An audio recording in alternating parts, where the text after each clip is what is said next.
Siang, para mahasiswa budiman, mari kita mulai kuliah dengan doa dari Allah.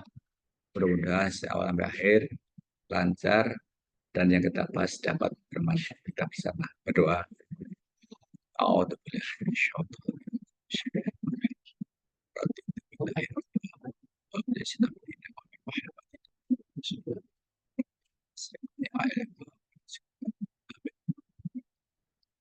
Terima kasih kepada para mahasiswa budiman.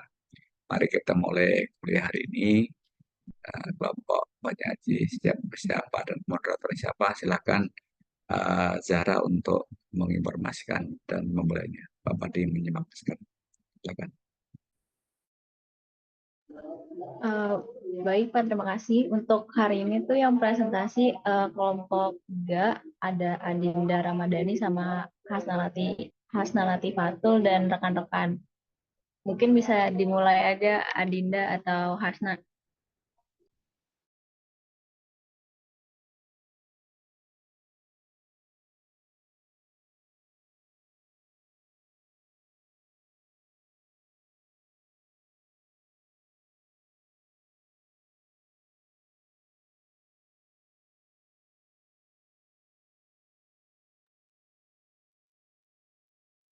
Baik, saya izin memulai. Eh, Assalamualaikum warahmatullahi wabarakatuh. Selamat siang, yang terhormat Profesor Supadi MPD serta rekan-rekan yang saya banggakan. Pada kesempatan kali ini, kami dari kelompok 3 akan mempresentasikan terkait materi 6 pilar pendidikan dan juga kurikulum 13. Sebelumnya, izinkan saya untuk memperkenalkan diri. Saya Adina Ramadhani Prabowo, selaku moderator dan pemateri pada presentasi kali ini. Boleh di next, operator.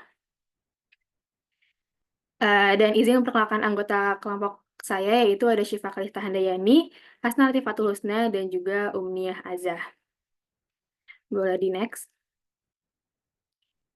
Baik, selanjutnya masuk ke materi pertama, yaitu 6 pilar pendidikan. Yang pertama akan dibahas oleh Hasna Latifatul Husna. Kepada Hasna, kami persilahkan.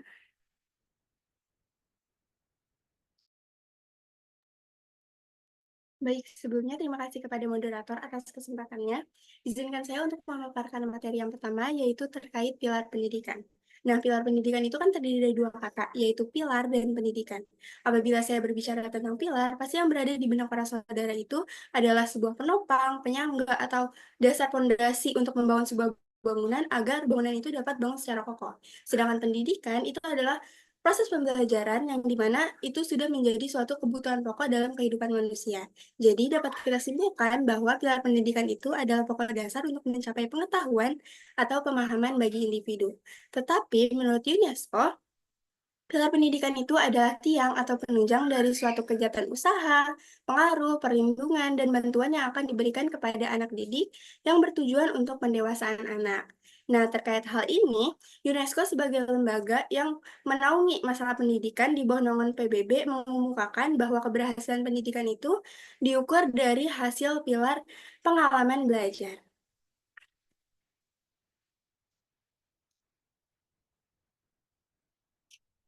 Nah, jadi kelompok kami akan menjelaskan 6 pilar pendidikan. Yang pertama itu ada learning to know, learning to do, learning to be, learning life together, learning how to learn, dan learning toward life. Baik, di sini saya akan menjelaskan pilar pendidikan yang pertama, yaitu ada learning to know atau belajar untuk mengetahui. Jadi, ini tuh proses belajar peserta didik untuk mengetahui hal-hal tertentu mulai dari hal yang kecil sampai yang besar. Nah, di Learning to Know ini, peserta atau saudara akan mendapatkan informasi-informasi atau fenomena yang terjadi di sekitar alam kita, yang bisa dijadikan sebagai pengembangan potensi diri untuk menjadi suatu pembelajaran. Nah, di Learning to Know ini juga bertujuan untuk mengembangkan kemampuan siswa dalam memahami dan mengembangkan pengetahuan yang diperoleh. Jadi, siswa diajarkan untuk aktif dan berpikir secara kritis untuk mengembangkan kemampuannya dalam memecahkan suatu masalah. Ada contohnya, yaitu dalam era digital seperti sekarang ini, seorang siswa dapat memanfaatkan internet atau media sosial untuk mencari informasi dan berdiskusi tentang topik tertentu. Yang kedua itu ada learning to do atau bagaimana melakukan. Nah, ini tuh masih berhubungan dengan pilar yang pertama, learning to know. Kalau learning to know itu bagaimana cara kita untuk mengetahui, sedangkan ini bagaimana cara kita untuk melakukan. Jadi setelah kita mengetahui hal-hal tertentu, kita bisa mengimplementasikannya di pembelajaran. Nah, di pilar ini, siswa diajarkan untuk mengembangkan kemampuan praktis seperti memecahkan masalah dan berinovasi. Learning to do ini berkaitan dengan kemampuan hard skill dan soft skill. Kalau hard skill itu lebih kepada kemampuan fisik, sedangkan soft skill itu lebih kepada kemampuan atau ciri-ciri kepribadian atau kemampuan berbahasa. Contohnya itu ada seorang siswa yang belajar membuat program komputer atau aplikasi tertentu agar dia tuh bisa memudahkan kehidupan sehari-hari atau menyelesaikan sebuah masalah. Nah, selanjutnya ada learning to be atau bagaimana untuk menjadi. Belajar untuk menjadi seseorang atau sosok yang kita impikan. Atau waktu itu kita membicarakan tentang cita-cita. Jadi di sini itu menekankan kita bahwa pentingnya mendidik atau melatih diri agar menjadi pribadi yang mandiri dan dapat mewujudkan apa yang saudara impikan. Nah, belajar tentang pengetahuan, belajar tentang keterampilan, itu juga termasuk proses dalam menjadi diri sendiri, yang dimana menjadi diri sendiri bisa diartikan sebagai proses pemahaman terhadap kebutuhan jati diri yang kita butuhkan. Belajar berperilaku sesuai dengan norma dan kaidah yang berlaku di masyarakat, belajar menjadi orang yang berhasil, itu merupakan proses pencapaian aktualisasi diri, dan itu termasuk contoh dari learning to be atau bagaimana untuk menjadi. Mungkin sekian pemaparan materi dari saya kembalikan ke moderator. Baik, terima kasih Hasna atas penyampaian materinya. Boleh di next. Materi selanjutnya akan dibahas oleh saya sendiri, yaitu lanjutan dari pilar pendidikan yang tadi dibahas oleh Hasna, yaitu adalah learning life together, learning how to learn, dan juga learning throughout life. Nah, yang pertama itu adalah learning life together, yaitu belajar hidup bersama, yang berarti menyadari bahwa manusia ini adalah makhluk sosial yang pastinya membutuhkan orang lain. Nah, konsep ini itu mengajarkan kepada kita semua bahwa dalam kehidupan sehari-hari, kita akan bertemu dengan orang-orang yang memiliki latar belakang yang berbeda-beda, dari agamanya, budaya, ras, dan lain-lain. Nah, oleh karena itu, penting bagi kita untuk dapat hidup berdampingan terhadap keberagaman tersebut, dengan saling menghormati, menghargai, dan juga saling membantu satu sama lain. Selanjutnya itu ada learning how to learn, yaitu belajar mengenali dan mengatasi hambatan belajar tersebut. Jadi di sini kita mengenali potensi dan juga bakat-bakat yang ada pada diri kita. Nah, bagaimana cara mengatasi hambatan belajar? Caranya itu kita perlu mengenali dulu terlebih dahulu cara belajar kita tuh seperti apa. Karena dengan kita mengetahui gaya belajar atau cara belajar kita dapat memaksimalkan proses pembelajaran dan juga tercapainya tujuan yang kita harapkan. Nah, adapun macam-macam gaya belajar ini, yang pertama ada visual learning. Jadi, visual learning itu orang yang memiliki gaya belajar ini cenderung lebih mudah memahami sesuatu itu jika melihat secara visual. Terus yang kedua itu ada auditory learning, yaitu gaya belajar yang dilakukan seseorang untuk memperoleh informasi ini dengan memanfaatkan indera telinganya. Dan yang terakhir ada kinesthetic learning, yaitu cara belajar seseorang memperoleh informasi ini dengan melakukan pengalaman, gerakan, ataupun sentuhan. Nah, di kinetic learning ini berhubungan dengan praktik atau pengalaman belajar secara langsung. Selanjutnya yang terakhir ada learning throughout life, yaitu belajar merupakan proses yang berlangsung secara terus-menerus sepanjang kehidupan. Nah, kenapa belajar ini penting? Karena belajar itu memberi kita kesempatan untuk terus berkembang dan menjadi versi terbaik pada diri kita. Nah, dengan belajar ini kita bisa memahami tentang banyak hal tentang dunia, terus memperoleh kesalahan, dan juga bisa menghadapi tantangan dengan cara yang lebih baik. Baik, sekian yang dapat saya sampaikan. Boleh di next.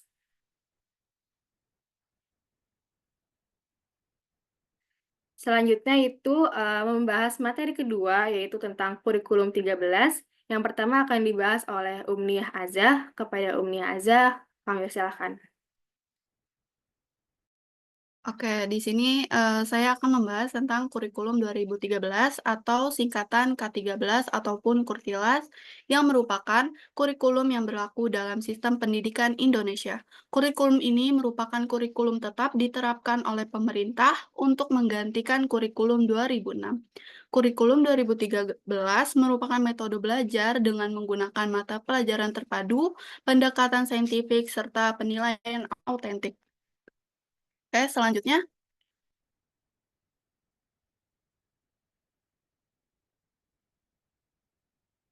Oke, selanjutnya saya akan membahas aspek penilaian dalam kurikulum 13. Yang pertama adalah KI 4 atau keterampilan. KI 4 itu mengukur keterampilan siswa dengan mengaplikasikan pengetahuan yang diperoleh ke dalam situasi nyata ataupun tugas praktik. Penilaian ini berupa eksperimen, proyek, dan praktik, seperti eksperimen sains dan lain-lainnya. Yang kedua adalah KI3 atau pengetahuan. KI3 melibatkan pemahaman konsep, fakta, teori, prinsip, dan prosedur lainnya. Penilaian ini berupa ulangan harian, tugas harian, ujian tengah semester, dan ujian akhir semester. Yang ketiga adalah KI2 atau sosial.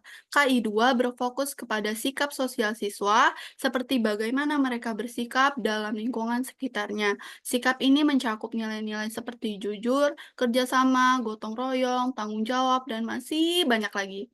Yang keempat adalah KI1 atau spiritual.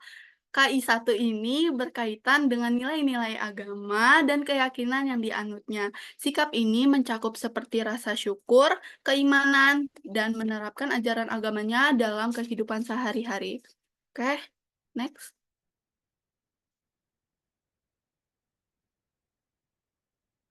Oke, tujuan dari kurikulum 2013 ini untuk mempersiapkan manusia Indonesia agar memiliki kemampuan hidup sebagai pribadi dan warga negara yang beriman produktif, kreatif, inovatif, dan efektif, serta mampu berkontribusi pada kehidupan masyarakat, berbangsa, bernegara, dan peradaban dunia, dan juga agar menghasilkan lulusan yang tidak hanya cerdas secara akademis, tetapi juga keterampilan hidup.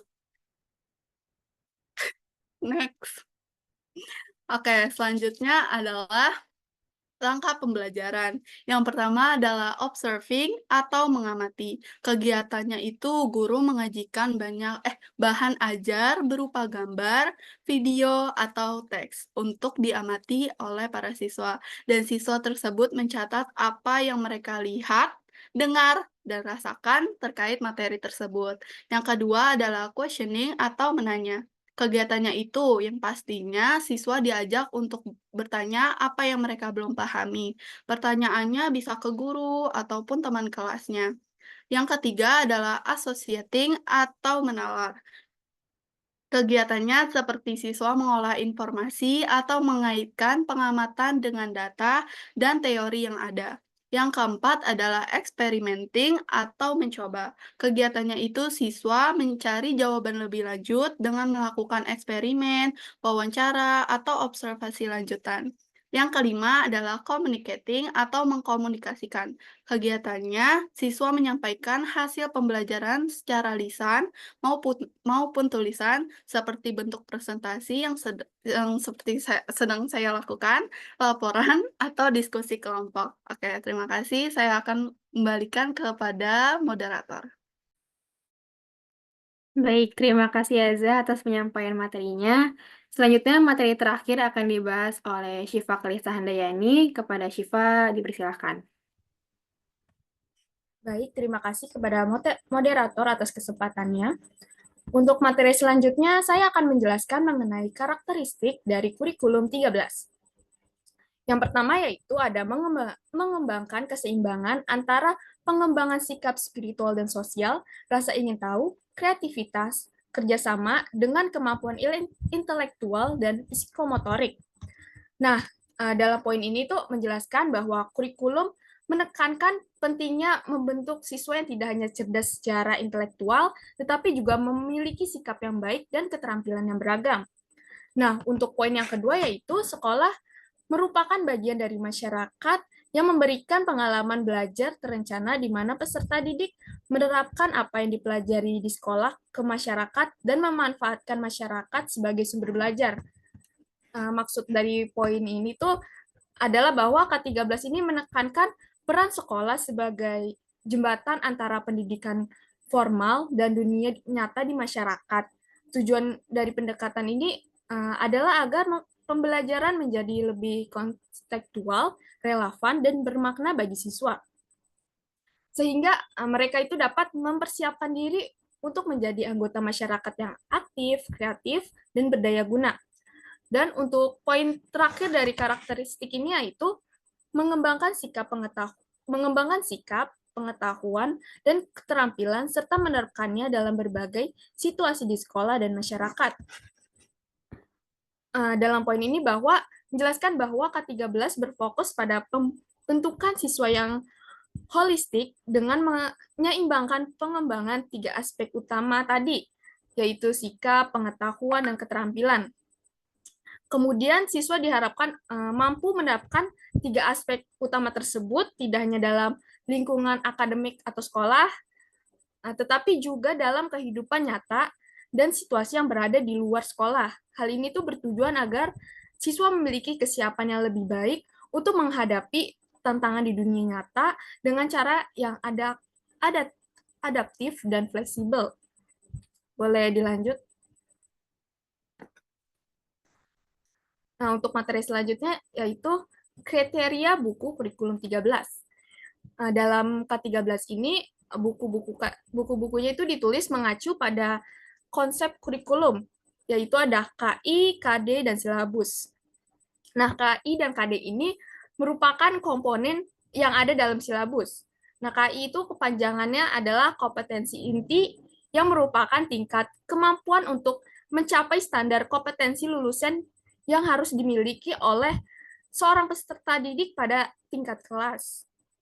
Nah, KI ini juga berfungsi sebagai pengintegrasi muatan pembelajaran, mata pelajaran, atau program dalam mencapai SKL sebagai wujud dan prinsip keterkaitan dan kesinambungan.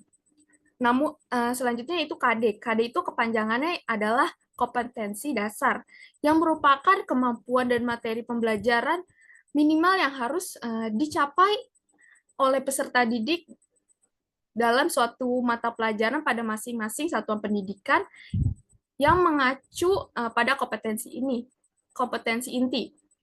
Nah, KD itu diturunkan dari KI dan terdiri dari sikap, pengetahuan, dan keterampilan. Dan untuk silabus sendiri merupakan rencana pembelajaran yang mencakup KI, KD, materi pokok, kegiatan pembelajaran, indikator pencapaian kompetensi, penilaian, alokasi waktu, dan sumber belajar. Lalu kriteria buku yang kedua yaitu dalam mengajar ada 2 jenis buku, yaitu ada buku siswa dan buku guru. Untuk buku siswa itu bertujuan untuk sebagai sumber belajar utama siswa. Nanti isinya berisi materi pokok, latihan soal, tugas, dan kegiatan yang harus dilakukan oleh siswa. Nah, buku ini tuh menggunakan bahasa yang lebih sederhana dan difokuskan pada kegiatan yang interaktif serta tugas yang dapat dikerjakan secara mandiri maupun kelompok. Untuk buku guru ini bertujuan untuk membantu guru dalam merancang dan melaksanakan kegiatan pembelajaran yang nantinya berisi panduan bagi guru yang meliputi metode pengajaran, strategi pembelajaran, alokasi waktu, serta pedoman penilaian.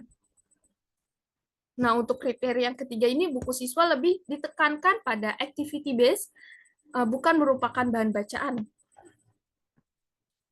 Nah, activity based di buku siswa ini tuh bertujuan untuk membuat siswa lebih aktif dalam belajar dengan cara terlibat langsung dalam kegiatan yang membuat mereka mengamati, bertanya, menalar, mencoba, dan berkomunikasi. Jadi nanti para siswa tidak hanya membaca dan mendengarkan penjelasan dari guru. Boleh di next. Nah, ini merupakan contoh dari silabus tadi. Nah, silabus ini nanti akan dibuat oleh pendidik dari setiap mata pelajaran. Nantinya ada kompetensi inti, terus ada mata pelajaran, kompetensi dasar, dan lain-lainnya. Boleh di next. Nah, setelah dijelaskan tadi mengenai kurikulum 13, nah kurikulum 13 ini juga memiliki dampak positif dan negatifnya. Untuk dampak positifnya itu sendiri, yaitu kurikulum ini memungkinkan siswa untuk belajar lebih mandiri dan berpikir kritis, sehingga memberikan perkembangan yang baik kepada siswa, memungkinkan mereka untuk memperoleh kemandirian, dan meningkatkan pengetahuan dan pengalaman mereka. Selain ada dampak positif, kurikulum ini juga memiliki dampak negatif, yaitu pertama, memberatkan siswa, karena jam pelajaran ditambah, padahal siswa itu mempunyai batas waktu konsentrasi maksimal dalam belajar. Yang kedua, banyak tenaga pendidik yang belum siap menjalankan kurikulum 2013 ini, tetapi bisa diatasi karena pendidik itu bakal dikasih pelatihan-pelatihan yang nantinya bakal dapat merangsang kreatif siswa-siswi. Boleh di next.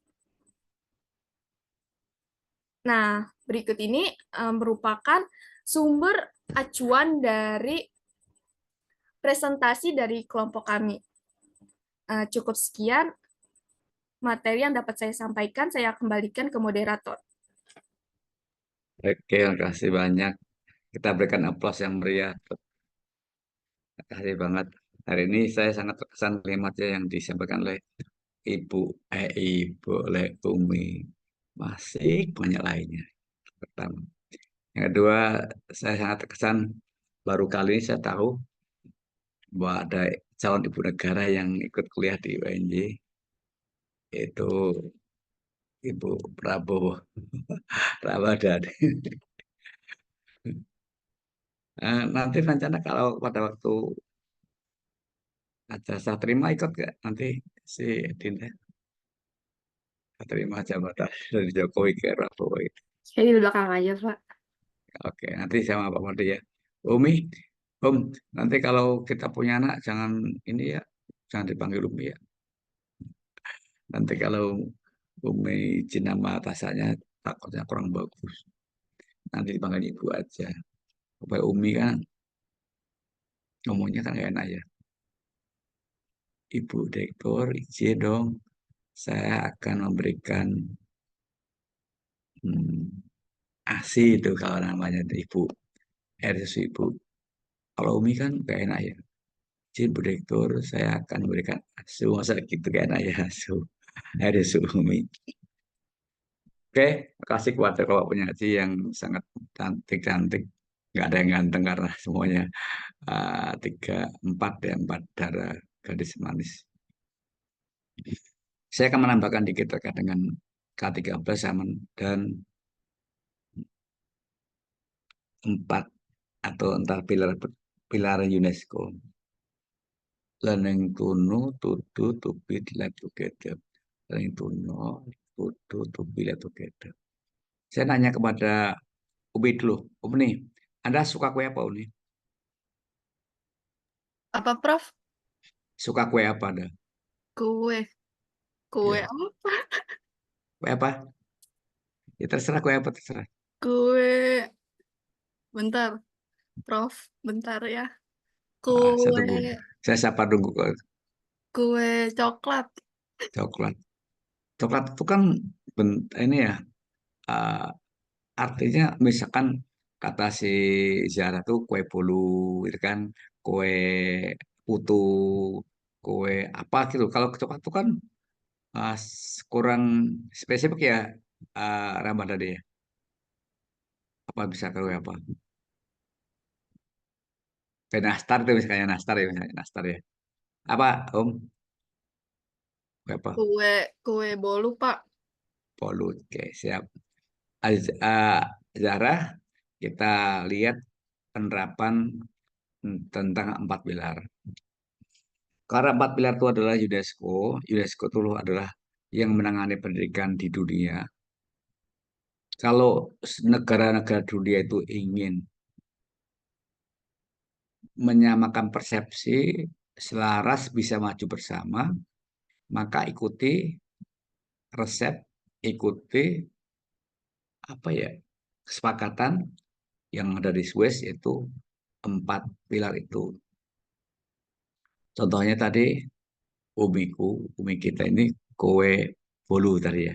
Bolu apa Mi? Bolu kukus apa bolu panggang? Bolu apa? Pak, Kukus, kayak kukus. Nah, nanti Umi, si Siva, Asna, Zahra, ah, adik saya yang paling cantik namanya Dinda itu ya. Dinda itu kita akan menggunakan resep dunia, resep yang berlaku dunia, ya, resepnya ya. Buku-buku panduannya ya buku-buku yang dipakai di dunia. Resep cara membuatnya, video yang ditonton ya resep dunia. Jadi yang di Malaysia, Singapura, Brunei, Amerika, ah, mana lagi ya? Pokoknya di negara ke dunia lah. Itu kita bicara orang Indonesia membuat roti, membuat kue bolu kukus. Malaysia juga sama, Singapura sama, Brunei sama. Pokoknya negara-negara dunia itu sama, resepnya sama resepnya. Learning to know, karena kita bicara itu 4 pilar UNESCO kan, dunia kan. Nah, kalau kita bicara tentang pengetahuan tentang kue bagus tadi, buku yang dipakai sama, resepnya sama, campurannya, apa saja bahannya, tingkat kematangannya, berapa suhunya, warnanya, ya. Kemudian kita melihat video juga sama, kita lihat studi tiru ke tempat lokasi buatnya juga sama gitu. Antara Malaysia, Singapura, Brunei, Thailand, pokoknya negara dunia yang punya hobi dengan si umiku ini, ya bukunya sama, resep sama, bahannya sama, resepnya sama. Ketika kita ramai-ramai ingin melihat studi tiru ke lokasi buatnya sama, ya kira-kira kalau dipraktekkan learning to do jadi nggak ya kuenya tuh? Kue-kue. Jadi kan pasti kan, kan kita sama resepnya, cara ngaduknya, resepnya sama, kita lokasi lihat studi tirunya sana sama. Kalau dipraktekkan learning to do bisa nggak? Bisa kan ya? Orang Malaysia bisa, orang Indonesia bisa, Singapura bisa, Brunei bisa kan? Bisa ya? Nah, akhirnya apa tuh? Jadi bener. Jadi kue bolu kukus buatan orang Indonesia oleh Uni, khasnya orang Malaysia, si Pak orang Arab, Ane Adinda orang Thailand, si Zahra orang Gurun Sahara gitu kan, orang Mesir gitu kan, si Padi orang Jawa itu. Jadi kan semuanya learning to know, pengetahuan tentang kue bolu, tudu mempraktekkan tentang kue bolu resep dunia, tubi jadilah kue bolu yang sama-sama dibuat oleh orang-orang seluruh dunia itu. Maka lab together bisa hidup bersama, yaitu bisa lomba. Nanti Adinda Ramadhani dengan pengalaman presiden informasi, kita akan lomba, lomba antar negara yang ada di dunia ini akan dilaksanakan nanti pameran di JCC Jakarta. Nah, pesertanya orang Malaysia, Zahra orang Mesir, Dinda orang mana tadi ya, Asnar itu. Maka semua bisa lomba, bisa apa ya, menampilkan masakan kue bolunya di masing-masing negara. Nah, Pak Adi sebagai juri bisa menilai, oh ini sama, tingkat kematangannya sama, sama resepnya. Oh ini rasanya sama. Nah, itu lab together. Itulah prinsip UNESCO. Jadi pengetahuan kita, Dinda, itu dipraktekkan. Learning pengetahuan kita tentang wajib belajar 9 tahun itu dipraktekkan. Saat 12 ya, belajar 12 tahun dipraktekkan. Kalau kita enggak, kita learning tune aja nggak ngerti. Tidak wajib. Apa contohnya? Ada anak-anak usia sekolah SD sampai SMA, waktu jam-jam sekolah tapi tidak di sekolah. Tapi polisi nggak melarang, orang tua nggak kena masalah, masyarakat diem aja. Dan ada juga fenomena, belum tamat SMA, kerja juga boleh kan? Berarti nggak wajib kan ya? Pengetahuan wajib tadi nggak tahu kan ya? nggak praktekkan kan, nggak tuduh kan, tidak dipraktekkan kan, akhirnya nggak jadi juga waktu belajar. Akhirnya ya nggak akan bisa lab together. Contoh yang lain, learning to know tentang, maaf, misalnya tentang olahraga renang. Nah, Indonesia kan nggak punya kolam renang, bagian bisa tuduh, bagian bisa praktekkan kan, paham nggak? Akhirnya nggak jadi perenang kan, yang tahu wah, gaya batu. Oh, dia ngajar gurunya guru biasa, ya, ngajar renang, nggak punya kolam renang, hanya teori, tidak pernah praktek, tidak pernah tuduh. Ya nggak jadi akhirnya, nggak jadi lab together, nggak. Contoh lagi, menyambung, mengenten, mencangkok di sekolah, tidak ada yang cangkok pohonnya, ya nggak Arinda, nggak ada yang sambung kan. Jadi enggak, ya enggak jadi kan. Nah, kita ini Indonesia ini baru belajar learning to know aja belum sampai level 1. Belum tamat, belum hatam. Orang lain sudah sampai level together. Kita baru berbasis pada teori, belum tuduh, mempraktekkan. Contoh yang gampang lagi. Ada jurusan vokasi tentang katalah marketing ekonomi. Nggak punya apa, nggak punya Indomaret. Aneh juga. Ada jurusan otomotif, nggak punya bengkel, nggak punya showroom. Ya, di mana prakteknya coba Arinda? Jurusan otomotif, tapi nggak punya bengkel, nggak punya showroom, gimana prakteknya? Nggak kan? Ini kita ini. Ya. Akhirnya sekolahnya semua berbasis teori. Nah, begitu kita bertarung, bersanding nggak bisa, bertanding nggak mampu juga. Akhirnya selalu KO. Coba nanti Umi, Husna, Sipa, Zahra, Dinda. Coba kita lihat jam yang kita pakai, HP yang kita miliki, AC yang ada di kelas kita, motor, mobil. Coba malah yang buatan kita nggak ada kan? Karena apa? SMK-nya juga nggak praktekkan. Jadi kita ini konsumtif nih. HP, coba HP apa yang yang dibuat oleh anak kita? Anak kita maksudnya anak Indonesia gitu Om nih. Kok saya gara-gara Om itu, nah, saya berasumsi saya Om itu Pak Umi sama Abi itu. Ada kan? Coba Anda lihat coba. HP yang buatan SMK 1, SMK 2, nggak ada kan? Motor juga nggak ada. Sepeda nggak ada. Kok sampai gitu? Orang pensil aja nggak bisa. Pensil aja nggak bisa kita. Oh ya, Allah kita. Yang ada Cibadu, saya Cibadu itu para pengrajin. Tapi mereka nggak sekolah mereka. Yang Cibadu itu kan tas ya. Jadi apa? Learning to know, pengetahuan. Tuduh, mempraktekkan. Berarti harus ada, kalau praktek olahraga harus punya lapangan bola. Kita enggak, halaman yang dipakai olahraga, bolanya bola plastik. Begitu main bola di stadion, bolanya bola kulit. Ya, nyambung kan? Benar nggak Adinda? Akhirnya kita apa? Tidak bisa. Pelajaran, Ini sekarang buka. iya, iya betul. Ada lagi pelajaran tidak punya lab biologi. Tidak pernah membelek tombol ayam, kelinci. Ya nggak bisa jadi dokter, orang nggak pernah praktek kan? Itu kita ini. Deal ya, learning to know, to be, begitu jelas ya gitu ya penjelasannya. Nah, sekarang K13. K13 itu kurikulum KTSP. Pak Padi ini ikut pelaku dengan beberapa dosen MP.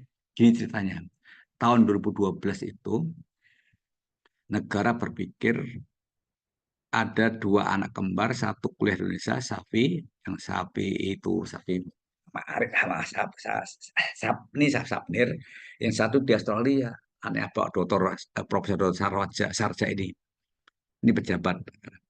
Yang kuliah di Australia itu mereka berbasis kepada proses mempraktekkan sedikit-sedikit autentik itu mengamati, mengukur, menimbang, merasakan, mencubit, gitu loh. Autentik itu. Autentik itu mengamati, mencoba, mengeksperimenkan, semua dipraktikkan. Itu proses. Ya, saudaranya kembar di Indonesia enggak, hanya teori. Akhirnya dibuat kesepakatan, oke, kalau gitu kita hijrah dari KTSP berbasis kepada hasil berubah pada proses K13 dimulai tahun 2013. Sebelumnya hasil. Nah, kalau hasil Asna, ingat ya, soalnya ujian nasional bocor-bocoran, dapat kunci jawaban gitu kan ya. Karena hasil, akhirnya nggak bisa kerja. Kalau proses mampu membuat sepeda, mampu mengamati, mampu mengukur suhu, mampu menimbang, mampu melakukan suatu eksperimen itu karena proses. Maka K13 itu kurikulum tingkat satu pendidikan yang dimulai tahun 2013 berbasis pada proses yaitu KI1, KI2, KI3, KI4. Cara ngajarnya gampang, ngurusinnya catur. Ngajarnya gini ajarnya. Hai Umni, Anda punya ibu, punya Pak, punya kakak, punya mama, Pak punya. Si Pak pernah lihat hewan, pernah. Si Usda pernah lihat tumbuhan, pernah. Jadi kita semua hidup di masyarakat ini lahir dari bapak, dari ibu, iya. Ibu itu siapa? Manusia. Ayam hewan, harimau hewan, kambing hewan, pohon mangga tumbuhan, pohon padi bukan pas padi, pohon padi pohon. Coba anak dilihat di internet di gadgetnya, apakah ada pabrik yang bisa membuat makhluk hidup yaitu manusia, hewan dan tumbuhan.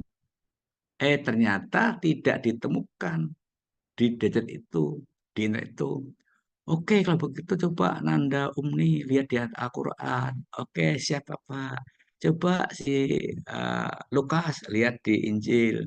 Coba di Berman lihat di Rigveda. Coba si Bernardus lihat di Tripitaka. Jadi di Al-Quran, di Injil, Perjanjian Lama, Perjanjian Baru, Rigveda, Tripitaka, Al-Quran, Hindu, Quran, orang Islam, Hindu, Buddha, Katolik, itu semua membuka kitabnya. Oh, ternyata ada suatu asbabun nuzul, cerita tentang kejadian atau penciptaan alam. Oh, kalau begitu manusia, hewan, tumbuhan ciptaan Tuhan, gitu Dinda. Nah, karena manusia, hewan, tumbuhan ciptaan Tuhan, maka tidak boleh satu sama lain saling membenci, saling menilai, hidungnya mancung ke dalam loh, gitu nggak boleh. Mengapa nggak boleh? Karena kita sederajat.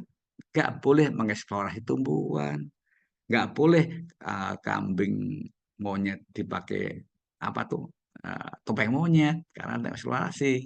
Nggak boleh dipakai untuk lumba-lumba di pameran, itu nggak boleh karena apa tuh namanya mengkhianati. Nah, akhirnya pendek kata manusia hewan tumbuhan tuh sejajar sama-sama ciptaan Tuhan. Jadi tidak boleh membuli, menilai. Kalau sampai menilai itu berarti dosa. Mengapa? Karena sama saja menilai ciptaan Tuhan. Kita kan saja manusia bisa hidup ya si catur karena mengkonsumsi padi, beras, ya kan, sayur, buah-buahan, telur, daging itu ya. Jadi manusia bisa hidup karena didukung, dibantu, dikontribusi oleh hewan dan tumbuhan. Tumbuhan bisa hidup karena itu ada kotoran hewan, ada dipelihara manusia, disiram, dikasih pupuk, sebagainya. Nah, hewan bisa hidup karena mengkonsumsi yaitu tumbuh-tumbuhan, rumput, dedaunan, ya kan, kulit buah, dan dipelihara manusia. Jadi manusia, hewan, dan tumbuhan itu saling berinteraksi satu sama lain, saling melengkapi, namanya kaidah sosial. Om nih, paham nggak sosial tuh? Satu sama lain saling ketergantungan, saling melengkapi, saling bersama tuh mana makhluk sosial atau kaidah. Nah, coba kita lihat sekarang ciri-ciri makhluk hidup itu pelajarannya. Oke, lihat di internet, oh satu tumbuh, dua berkembang biak, makanannya banyak, kalau dikejar lari, dicubit lari, itu oke, bergerak, ya mereka tertentu. Sekarang, ayo setelah kita punya pengetahuan tentang ciri-ciri makhluk hidup, kelompok 1, 2, 3, 5, membawa LKPD, lembar kerja peserta didik, mengamati pohon, mengamati tumbuhan, mengamati hewan, mengamati danau, sungai, sawah. Itu namanya autentik. Mengukur, mengamati, mencermati, menimbang, itu kan ya. Autentik namanya. Itu namanya pengetahuan tentang makhluk hidup. Ternyata Hasna menemukan, Pak, ada yang layu. Oh, layu ya. Pohon apa itu? Pohon mangga. Terus gimana dong? Sebagai makhluk ciptaan Allah sama-sama manusia tumbuhan itu sederajat, maka kelompok kami akan memelihara. Oke, sebagai makhluk sosial, bahwa kami saling tergantung, kami memelihara. Oke, pengetahuan kita, Pak, kalau makhluk itu betul sampai ada yang punah, berarti masa rugi. Oke, ya. Terus apa lagi? Pak, ada pohon yang ada banalunya. Gimana? Akan kami ambil. Pak, ada hewan yang mati, Pak, yang sakit akan kami rawat. Nah, kami rawat, kami pelihara, kami siram. Itu namanya KI4. Apa, Andi? Arti-arti keterampilan. Jadi ya. Jadi KI1 adalah interaksi manusia dengan hewan, dengan manusia dengan manusia, kabulullah dan kabulunas, yaitu terkait dengan ciptaan manusia Allah. KI2 bagaimana makhluk sosial, KI3 pengetahuan kita tentang alam semesta, KI4 mempraktikkan. Itulah KI1, 2, 3, 4 di K13. Tapi prakteknya nggak begitu, karena gurunya juga nggak ngerti. Mengapa ngerti? Karena waktu penataran hanya 2 hari, itu pun sambil tidur-tiduran, main HP. Mereka biasanya terbentuk keluarga samawa. Para peserta itu mereka dilatih, dibimbing di tingkat provinsi, di kawasan itu mereka hanya banyak ngobrol. Kemudian tercipta suatu situasi kondisi keluarga samawa atau peserta samawa. Apa tuh? Sama-sama baca WA, ya kan? Samawa, ya kan? Sama-sama baca wa, ya kan? Gitu. Oke, itu inti daripada pembelajaran hari ini yang ditampilkan oleh Nanda. Aja, sifat, penyakit hati, penyakit apa lagi? Sifat itu kok pengobat ya. Kayak Pak Anies. Pak Anies itu kan ahli pengobatan kan. Ya, Anies itu lawannya si Prabowo. Orang Prabowo. Prabowo adalah ibu, suami atau orang tua dari Adinda Ramadhani itu. Hasna adalah orang yang suka mencintai manusia. Anies itu adalah pandai atau merupakan ahli pengobatan penyakit AIDS. Kalau Anda belum tahu, Anies itu. Ramadhani mau bukti? Ini saya. Di kampung saya, nih, kampung saya itu nih, namanya Umni Kapten. Punya anak, Umi punya anak, namanya Farid, Harja gitu. Farid, ya ibu sayang, minum obat sayang. Enggak, mama nggak mau, biar sembuh. Enggak Umi, ini AIDS. Enggak, ini Anies gitu. Jadi, jadi tidak AIDS tapi Anies. Pahit mah enggak AIDS, ini manis, ini Anies gitu. Karena anak TK ngomongnya ya AIDS sama Anies. Itu Dinda. Tepuk tangan untuk Dinda, Andi, Hasna, Siva, dan Umid. Dan terima kasih kepada Ananda PC, yaitu Zahra, yang mempunyai toko besar di beberapa mall. Kelapa Gading itu ada toko Zahra itu, dan besar sekali mall itu. Ya, dekat Uniqlo itu ada counter besar tuh Zahra itu. Oke, Zahra, kembalikan Zahra, Anda silakan untuk dilanjutkan. Zahra, Oke, Anda tadi udah masih punya kan ya toko, masih punya toko, mempunyai beberapa counter kan di Gading, di Indah Pondok itu, yang dekat Uniqlo kan besar tuh Zahra gitu ya. selesai saya, Pak. Silakan, ya. Mungkin bisa dilanjut Adinda sebagai moderator. Nanti Pak Padi jam 2:30 Pak Padi ini ya up ya, karena Pak Padi perjalanan ke kampus. Ngajar yang jam itu online luring di 307 mata kuliah pengantar pendidikan S2. Nanti malam juga luring S3. Pak Padi banyak S-nya hari ini pokoknya. Ada S2, S3, S1. Kenyang dingin. Ya Allah, senyumnya Nih. Ya, saya tadi gimana ya ingin jupit itu tapi nggak berani. Lanjut ya, lanjut. Oke, langsung aja Adinda buat dilanjutkan. Din, Baik, sesi selanjutnya ini sesi tanya jawab. Apabila rekan-rekan ada yang ingin ditanyakan, boleh langsung di raise hand aja. kan Lias tadi kan udah Pak Udi jelaskan. Nanya Pak Padi aja ya, biar cepet ya. Pak Dia, Indonesia, si Andi sama Pak Dia. Silakan tuh ada 3. Alhamdulillah ya Allah. Saya tadi khawatir saya tuh menjadi apa ya, kelas ini tidak ada kesamaan gender. Alhamdulillah ada IS, ada yang laki-laki. Tadi saya kira semua perempuan semua. Jadi saya takut tadi lihat. Alhamdulillah lihat Anda membantu saya agar dewasa berani. Nah, ada Muhammad. Alhamdulillah ya Allah. Tadi saya sendirian ya. Anda nggak membantu saya itu. Silakan ya. Din, ada 5 Din. 5 Din. Din, Baik, nanya pada Pak Padi cepat ya. ya, untuk Indi boleh dipersilakan. Baik, terima kasih ya Dinda atas kesempatannya. Saya izin bertanya, tadi kan yang sudah dijelaskan dan dipaparkan oleh Adinda dan Hasna, oleh Prof. Supadi juga mengenai pilar pendidikan. Nah, saya ingin bertanya, jika salah satu dari pilar tersebut tidak diterapkan, apa sih pengaruhnya buat pendidikan? Sekian pertanyaan saya, apakah jelas? Terima kasih. Langsung jawab ya. Kalau nggak diterapkan ya nggak jadi, nggak lab begitu. Misalnya punya pengetahuan nggak dipraktekkan, nggak tuduh ya nggak jadilah. Punya pengetahuan tentang lari maraton tapi nggak dipraktekkan ya nggak jadi kan ya. Punya pengetahuan tentang kue nggak dipraktekkan nggak jadi kan. Pokoknya itu satu kesatuan. Pertama itu punya pengetahuan dulu, terus dipraktekkan. Jadi kita akan bisa bersama-sama dengan para ilmuwan yang lain bersanding itu loh, ya.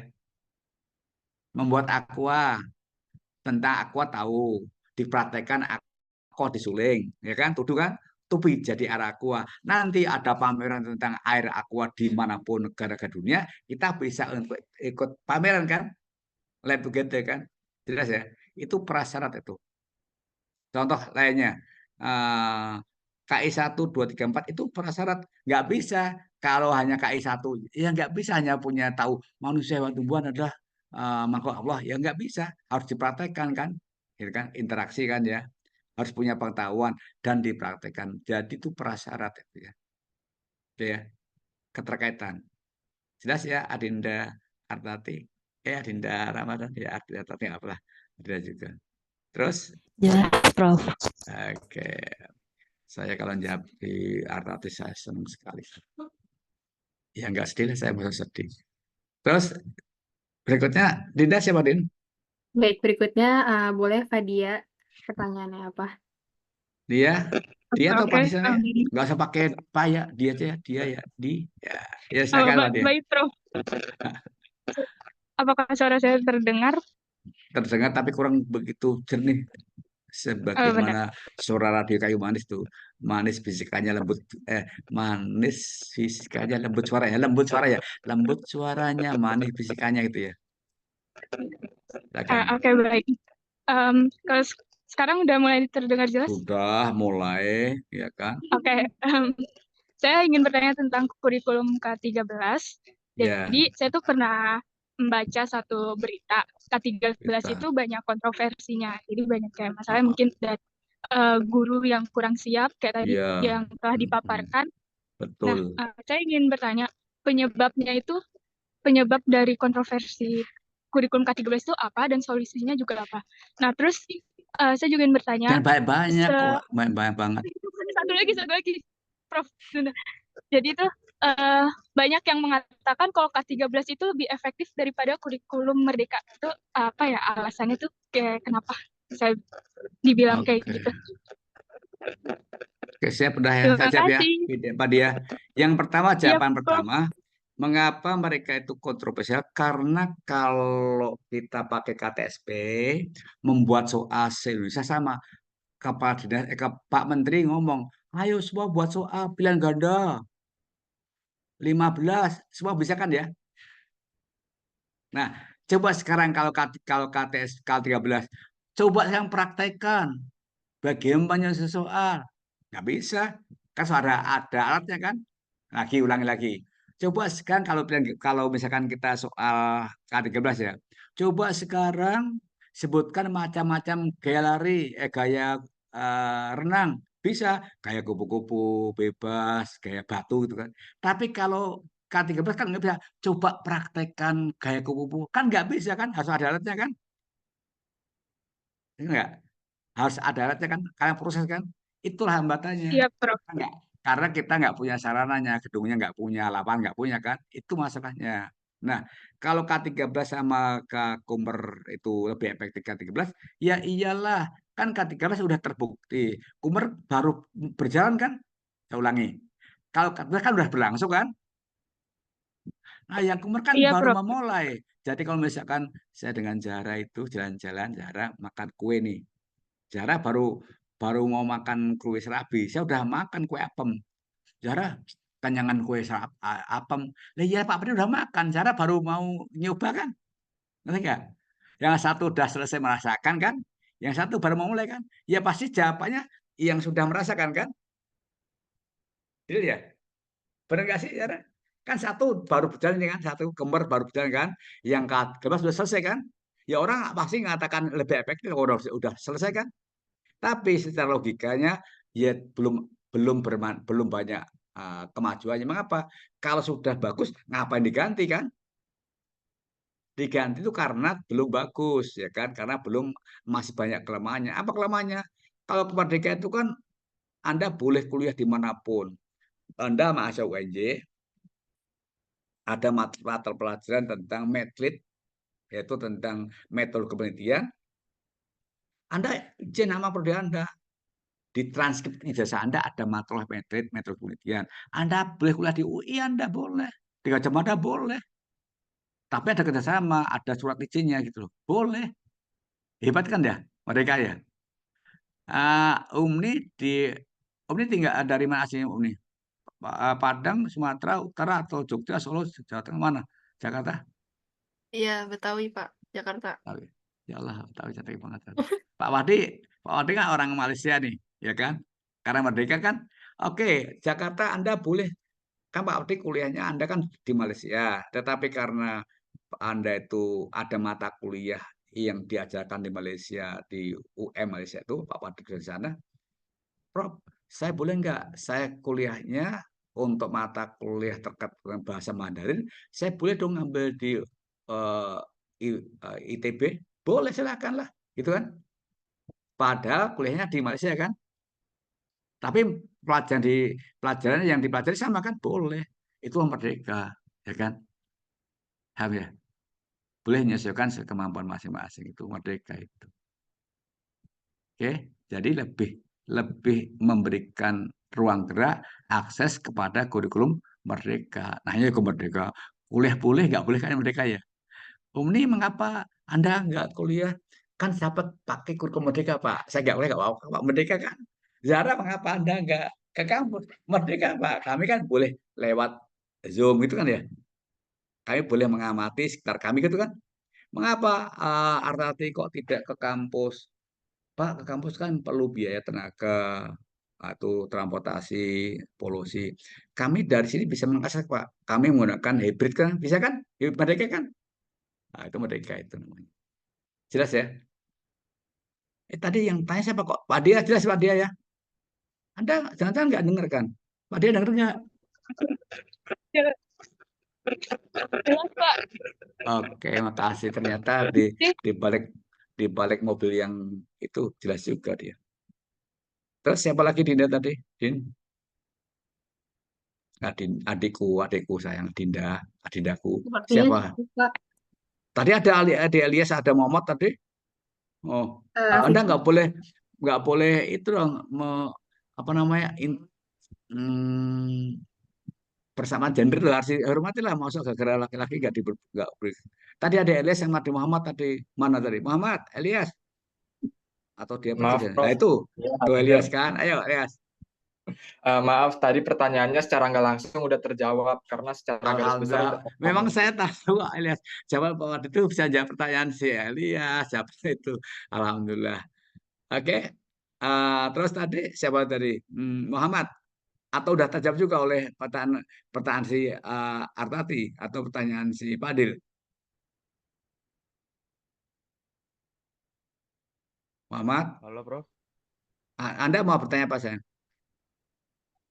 Eh, Suara saya terdengar jelas, Prof. Soalnya tadi nggak jadi nanya karena Sudah. nge-lag nih. Sudah terjelas, Oke. terdengar. Ya. Jadi pertanyaannya seperti ini sih, Prof. Kemarin saya sempat diskusi dan berbicara tentang beberapa perihal tentang pembandingan K13 dan juga kurikulum merdeka. Bagus sekali, Anda hebat banget. Terus Eh, hasilnya? diskusi yang saya kesimpulan ya bahwa kalau kurikulum K13 itu menajamkan pengetahuan, tetapi menumbuhkan pengalaman. Ya, proses. Oh, masa sih? Menumbuhkan Iya kan pengalaman? Kalau kan tidak ada seperti sekarang, Prof. P5 Taruh. segala macamnya. Anda jawabannya itu tidak benar kalau mempertajam pengetahuan dan menumbuhkan pengalaman, enggak. Kan autentik itu kan mengamati, mengukur, mencium, mencicipi kan ya itu ya. Anda bayangkan, bayangkan. Kalau ada tugas, amati sebuah kehidupan, katakanlah metamorfosis, atau katakanlah amati pohon pertumbuhannya, ya kan ya. Kemudian mengandung apakah kambium, apakah dia monokotil, dikotil, kan dia akan diamati pertumbuhannya, diukur setiap hari, catat berapa pertumbuhan berapa senti. Jika udah besar nanti apakah dia berkambium atau tidak, apa manfaatnya, bahasa Latinnya, bahasa Arabnya, kan itu kan autentik, itu kan langsung punya pengalaman, kan mengukur, menimbang, mempraktekkan. Kan kalau lari kan praktek lari kan, kalau lari kan berarti kakinya ada yang sakit, kaki kirinya sakit, kaki kanannya mungkin tidak karena tidak imbang, ada juga yang terkilir, ya kan, ada juga mungkin terpeleset, itu kan punya pengalaman ya kalau lari ya. Kalau misalkan kita mengamati ponteh itu kan punya pengalaman langsung kan, kita kan ke sana kan. Berarti mungkin yang belum pernah kan ada rasa ketakutan karena lokasinya kan jauh ya. Kemudian mungkin melewati beberapa lembah atau ke bukit itu kan ya. Itu kan langsung pengalaman. Justru kalau K13 itu langsung, karena nggak boleh membawa contoh gambar ke kelas, nggak boleh. Yang boleh yaitu membawa video kalau kita nggak punya asli. Contoh yang video apa, Andi? Misalnya gini arti tentang bagaimana hewan karnivora. Kan kita juga akan sulit kan ke sana, ke kebun binatang atau ke safari kan. Maka boleh kita membuat rekaman video-video tentang hewan-hewan buas kan. Ya, tapi kalau kebun teh boleh, ke Lembang susu boleh, mempraktekkan bagian ke petani boleh, ke KUD boleh, ke pasar boleh kan? Itu kan langsung kan ke pasar bertanya kepada penjual, pedagang, apa cita-citanya, berapa untungnya, apakah juga ada menemukan orang yang belinya tidak jujur, apakah juga menemukan orang penjual di sekitarnya itu yang nggak jujur, berasa dicampur, bensin campur dengan minyak, dan sebagainya. Itu kan punya pengalaman kan langsung bertanya. Pak Padi ngajarkan anak itu anak yang Pak jadi mau dia ajar lab school itu ditugaskan untuk mewawancarai kelompok satu itu ke kementerian, ke yaitu sekretaris negara, satu lagi ke ketua DPR fraksi PDI, satu fraksi P3, P4. Itu kan kelompok-kelompok itu ke sana nggak boleh naik pribadi, boleh naik ke umum. Nanti memvideokan, melaporkan, oh seneng banget tuh Adinda. Ternyata untuk menemui sekretaris negara itu berlapis-lapis dia, izin dulu, janjian dulu, nanti terus diantar, diperiksa, itu kan punya pengalaman ya. Begitu, Muhammad. Jadi kalau K13 justru mengapa tadi pertanyaan si Fadia, mengapa K13 itu belum bisa dilakukan maksimal? Karena harus punya alatnya. Kalau kolam renang harus punya kolam renang kan, praktekan kan? Nah, kalau bola harus punya bola kaki bener, bukan bola karet, bukan bola plastik, punya lapangan kan? Kalau mencangkok harus ada yang pohon dicangkok, gitu kan? Ya Umni ya. Umni itu singkatan Umni ayah ya. Umni ya itu singkatan Umni sama ayah. Ya oke Umni. Apa dipanggilnya ayah jadi agak. Oke Muhammad. Jadi kalau Anda mengadakan namanya membandingkan atau komparasi ya, mengkomparasi ini K13, ini KTSP, ini Kalkumer, satu apa kelebihannya, apa kelemahannya, apa dampaknya. Nah itu kalau Kumer belum diketahui dampaknya karena baru berjalan. Kalau K13 sudah diketahui karena sudah lewat. Nah, kesulitannya tidak dapat dilaksanakan karena K13 harus punya media, punya sarananya untuk mempraktekkan sehingga kita tidak siap. Nah, kalau sekolah-sekolah yang bagus tadi, mana Pak Dia tadi? Apa solusinya? Solusinya kalau sekolah yang bagus bisa lab school itu tidak punya lapangan olahraga yang memadai, tidak punya kolam renang, tidak punya laboratorium memadai, tidak punya sabta pesona, tidak punya yang namanya laboratorium fisika kimia, olahraga, bola, pokoknya enggak. Maka sekolah melakukan kolaborasi. Lab school itu kerjasama dengan 21 departemen. Departemen olahraga, agama, pertanian, perikanan, tata buka, tata busana, pusat peragaan iptek di Tahamini, kemudian juga Sabta Pesona itu pariwisata, ada juga Museum Satria Mandala. Jadi yang benar harusnya kepala sekolah itu tahu kalau kita nggak punya untuk mempraktikkan K13 harus kolaborasi dengan beberapa departemen. Tetapi masalahnya kepala sekolahnya kan tidak semuanya kayak orang labsu kan, ada yang nggak ngerti jalurnya kan, juga nggak punya pengalaman kan.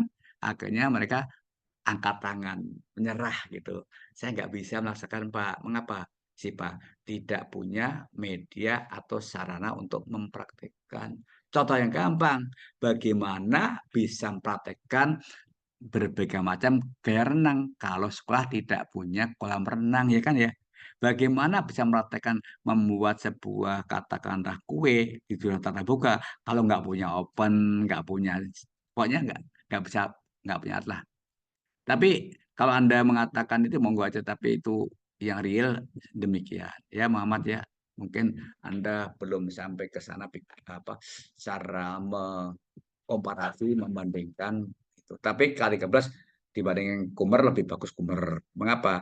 Karena Kumer itu tadi punya akses sesuai dengan kemampuan, daya daya nalar, daya dukung masing-masing daerah. Jadi boleh menggunakan video langsung, boleh menggunakan Zoom, boleh langsung bertemu luring, boleh daring, boleh hybrid, itulah di Kumer-Kumer ini, ya kan ya.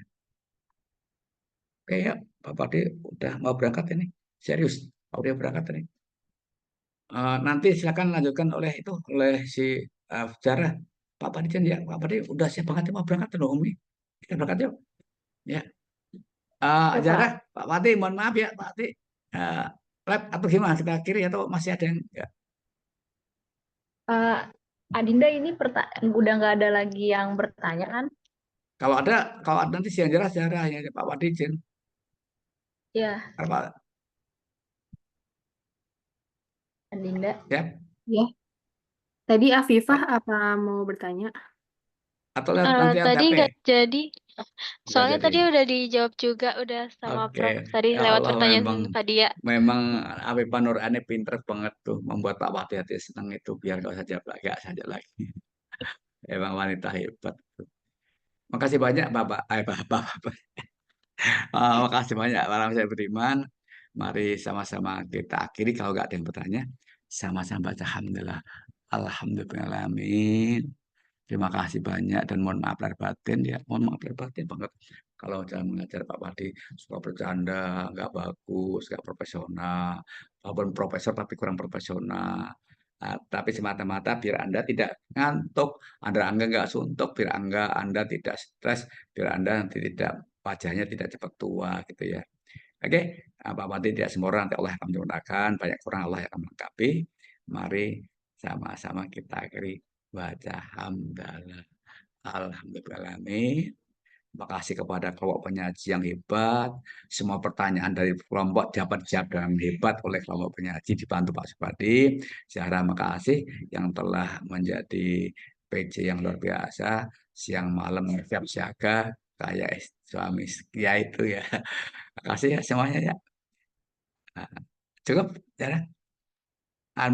Mau dokumentasikan nggak sih sejarah? Saya nggak usah. Boleh Ya, mungkin coba. di SF. Adinda Ya, minta coba. tolong. Coba Din. Jangan Iya, lama-lama ini Pak udah mau siap Din. di screenshot ya. Satu, Ya. yang slide keduanya bentar. Saya keberapa sih Din? Prof ke satu kok. Oke, ya alhamdulillah seorang ke satu. Saya mau kedua nggak mau. 1, 2. Sudah, Prof. Oke, saya dalam menghitung angka itu nggak mau Dinda perlu ketahui Pak Padi sukanya angka itu nggak mau angka 2, angka berapa. Saya maunya angka 1 dan 7. Mengapa Dinda? Karena